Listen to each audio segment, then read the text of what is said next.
The Storm and Parting. The sky was howling, and the wind was screaming, on a night the seas had never seen before. The crashing waves were mercilessly swallowing the Marina, while red warning lights stained the walls the color of blood.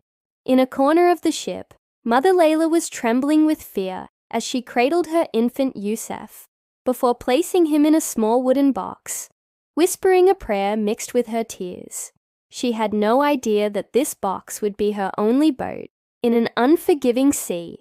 At the other end of the ship, a white shadow appeared, punctuated by black ears. Black Ears, the heroic dog, stared at the box with eyes radiating loyalty. He didn't hesitate for a moment when he saw the ship split in two under the waves. He jumped with all his might into the raging sea, where the waves were like mountains, ready to swallow everything. Black Ears swam with all his might, ignoring the bitter cold and the waves that nearly crushed him. The wooden box floated like a leaf in the wind, but the dog's eyes never left it.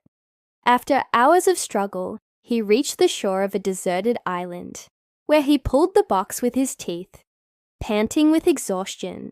When he opened the lid, he saw Youssef smiling at him, as if he knew this dog would be his protector. But peace was short-lived. From the dawn mist, red eyes peeped out from a nearby mountain, warning of evil still lurking in the island's darkness. Black Ears realized he had to protect the little boy. He began gathering twigs with his teeth, dragging them to a safe spot among the rocks. While he built a small hut, Youssef played in the sand, unaware of the danger that surrounded them.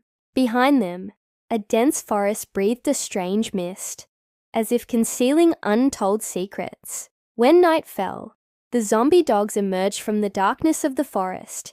3 hairy monsters with glowing eyes, their roars like the sound of bones grinding. Black Ears stood in front of the hut, baring his fangs. Blood was flowing and the fight was fierce. But the white dog didn't back down.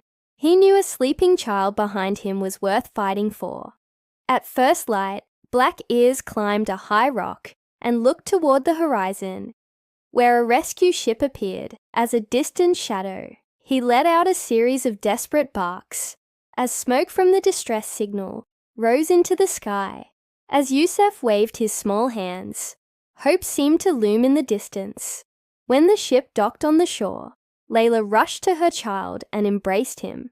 Like the earth embraces its rain after a drought, tears streamed down her cheeks as Black Ears sat beside her, looking at them with eyes filled with contentment.